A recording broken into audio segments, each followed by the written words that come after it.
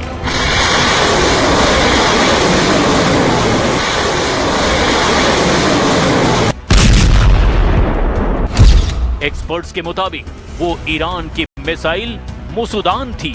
मुसुदान missile को उत्तर Korea ने बनाया है। ईरान ने साल 2005 में ऐसी 19 मिसाइलें उत्तर कोरिया से खरीदी थी। ईरान ने 1990 के दशक में उत्तर कोरिया से 9 डोंग मिसाइलें भी ली थी। इसके बाद ईरान ने अपने यहाँ इसकी तकनीक पर काम किया।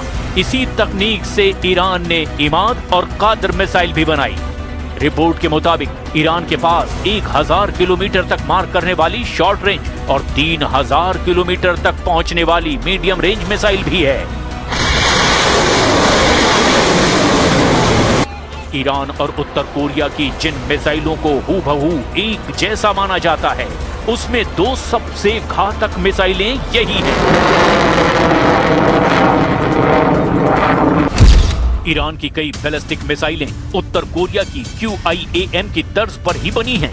वहीं ईरान की शाहब 3 मिसाइल उत्तर कोरिया की नो डोंग मिसाइल से मिलती है।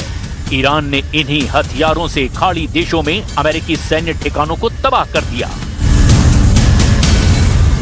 किम जोंग उन ट्रंप से कट्टर दुश्मनी निभाने के लिए कुख्यात हैं। अमेरिका से दुश्मनी की एक वजह किम का पुतिन का सबसे भरोसेमंद दोस्त होना भी है। रूस ने खाड़ी युद्ध में अपना स्टैंड क्लियर कर रखा है। पुतिन ईरान के साथ हैं। ट्रंप की नई धमकी के बाद क्रेमलिन ने बयान जारी कर गुस्से का इजहार भी कर दिया। इस वक्त इसराइल के शहर हाइफा में हूं और हाइफा में लगातार जो है अटैक्स हो रहे हैं। ईरान की तरफ से लगातार बैलिस्टिक मिसाइल से इस शहर को अटैक किया जा रहा है और साथ ही हिजबुल्लाह की तरफ से भी लगातार मिसाइल्स दागे जा रहे हैं। और यहाँ पे आप देख सकते हैं, ये जो स्पॉट आप देख रहे हैं, यहाँ पे बड़े पैमाने पे रेस्क्यू ऑपरेशन चल रहा है, क्योंकि ईरान की तरफ से दागे गए मिसाइल की वजह से यहाँ पे 6 मंजिला इमारत बिल्कुल ढह गई। रूस ने बता दिया है कि वो ईरान को सैन्य मदद पहुंचा रहा है। उत्तर कोरिया उसी खेमे में रहता है जहां पुतिन होते हैं। चीन खुलकर ना सही, लेकिन ईरान की मदद कई तरीकों से कर रहा है। ईरान की प्रॉक्सी फोर्स ने भी अब युद्ध में खुलकर हमले शुरू कर दिए हैं। इजराइल फ्रंट पर ईरान को हिजबुल्लाह लड़ाकों का पूरा साथ मिल रहा है। हिजबुल्लाह फाइटर इजराइल पर अंधाधुंध ड्रोन बमों की बौछार कर रहे हैं। ईरान समर्थित लड़ाका फोर्स के टारगेट पर इजरायली सेना के अड्डे हैं। हूथी लड़ाकों ने भी इजराइल को उलझाने के लिए हमले और तेज कर दिए हैं। यानी इजराइल और अमेरिका मिलकर के जितनी ताकत से ईरान पर हमले कर रहे हैं, उससे कहीं ज्यादा जोर ईरान ने इजराइल और खाड़ी मुल्कों में तबाही के लिए लगा रखा है। ईरान ने साफ कर दिया कि वो ट्रंप की किसी भी धमकी को सीरियस नहीं ले रहा। ईरान के टूरिज्म मिनिस्टर ने यहां तक कहा कि ट्रंप को गाली गलौज बहुत भारी पड़ने वाली है। अरवल में ज्यादातर आंगनबाड़ी पूरी तरीके से बंद है, जहां बच्चों की फर्जी उपस्थिति बता करके सरकार की राशि गबन की जा रही है। सोनबरसा पंचायत केंद्र संख्या 1, 3, 135 और 137 में केवल केंद्र संख्या 101 ही खुला है, जहां सेविका मौजूद थी, लेकिन बच्चे नदारद वहां भी नजर आए। बाकी सभी केंद्र पूरी तरीके से बंद पाए गए। जब सेविका से ये पूछा गया कि कितने बच्चे आए थे, तो उन्होंने बताया कि सिर्फ 8 बच्चे आए थे, लेकिन हाजिरी रजिस्टर में 31 बच्चों की उपस्थिति दर्ज की गई। जिले के आंगनवाड़ी केंद्रों की क्या हालात है, हम दिखाने का प्रयास करते हैं। सकरी पंचायत का है वार्ड, आपका वार्ड नंबर 6 का एक केंद्र संख्या 140 और इसी आंगनबाड़ी केंद्र में बच्चों की पढ़ाई होती है। हम दिखा रहे हैं, यहाँ से प्रयास करेंगे कि ये आंगनबाड़ी का केंद्र बनाया गया है और इसी में सारी व्यवस्था रखी गई है। पढ़ाई के साथ साथ बच्चों को जो प्रारंभिक शिक्षा दी जाती है और धात्री महिलाओं को कई प्रकार के समेकित बाल विकास परियोजना के द्वारा कई प्रकार की योजनाओं सरकार का फायदा मिलता है।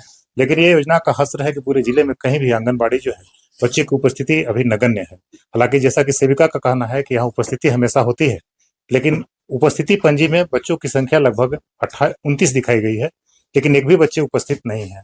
हम जानने का प्रयास करते हैं सेविका से ही कि क्या पूरा मामला है, आखिर क्यों बच्चे उपस्थित नहीं है। क्या बच्चा कहाँ चला गया? बच्चा अपना घर चला गया। कितने बजे छुट्टी थी? 11 बजे। अभी तो 11 बजे छुट्टी तो नहीं हाँ, थी। तो अभी तुरंत गए थे। अच्छा, बच्चा कितना था आपके? 8 बच्चा था। 8 बच्चा था। 8 बच्चे से ही मतलब चलता है। बोला कि हम नहीं आएंगे, छुट्टी है, सब स्कूल में छुट्टी है। तैयो हम बढ़िया बोला कि चलो बैठो। 8 बजे में तो आपका 29-30 बच्चे की 30 बच्चे कैसे? कल ही वाला बना दिए थे। कल ही वाला हाजिरी बना दिए। तो क्या कहीं मतलब ऊपर पैसा भी देना होना पड़ता है आप लोगों को? नहीं, वो जो ऊपर जो अधिकारी को भी पैसा नहीं देना पड़ता है इसके वजह? उपस्थिति काटती नहीं है जो गलत बना दी? उपस्थिति नहीं काटती है जो गलत बना दी आपने? ये जैसा कि सेविका का कहना है कि इसी तरह का जो पहले की जो अटेंडेंस है लगातार उसी को बना करके इस आंगनबाड़ी केंद्र संचालित करता है। पूरे जिले की यह हालात है आंगनबाड़ी का। यह हालात पूरे जिले में देखने को मिल रहा है कि जहां किसी प्रकार के बच्चों को कोई सुविधा उपलब्ध नहीं हो पा रही है। अनिरुद्ध कुमार, न्यूज 18 अरवल। सिवान से आपको इस वक्त की एक बड़ी खबर बताए, जहां गैस को लेकर के लोगों का प्रदर्शन देखने को मिला है। गैस एजेंसी बसंतपुर के सामने प्रदर्शन लोगों ने किया है। एजेंसी के बाहर लोगों की लंबी लाइन देखने को मिली। लोगों का ये आरोप है कि नहीं मिल रहा है गैस। बसंतपुर थाना क्षेत्र के बसंतपुर बाजार का ये पूरा मामला सामने आया। इस वक्त की आपको ये बड़ी खबर सिवान से बताएं, जहां देखिए किस तरीके से गैस को लेकर के लोग प्रदर्शन करते नजर आ रहे हैं। मिडिल ईस्ट में युद्ध जारी है और इस युद्ध का असर इतना हो रहा है कि लोगों को गैस नहीं मिल पा रही है। अब इसे लेकर के लोग प्रदर्शन करते हुए नजर आ रहे हैं। गैस एजेंसी बसंतपुर के सामने लोगों का प्रदर्शन देखने को मिला है।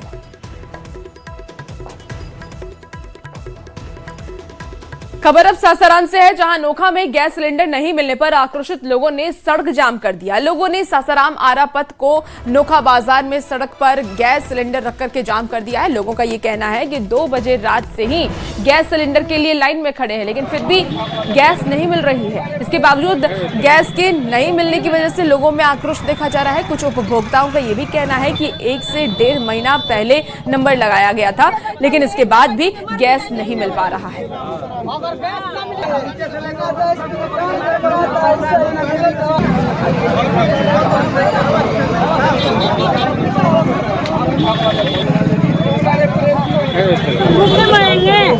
अच्छा, क्या बोला जा रहा है? हम लोग का बच्चा स्कूल में नहीं जा रहा है, कुछ नहीं, पढ़ाई लिखाई सब बर्बाद हो रहा है, ऐसे हो रहा है। अच्छा, गैस का नंबर लगाए थे आप? हाँ, गैस का नंबर लगा हुआ है। कब का डिलीवरी डेट कब का था? घर पे पहुंच नहीं रहा है? घर पे गैस नहीं है, हम लोग का डिलीवरी लगा, डिलीवरी हो गया, गैस नहीं मिल रहा है। लोग कहा था 500 रुपए ज्यादा मिली, 10 ले जा, बतावे का नहीं, चुपचाप ले जाए के हो। एकदम सही बात। कौन सा एजेंसी है? रात के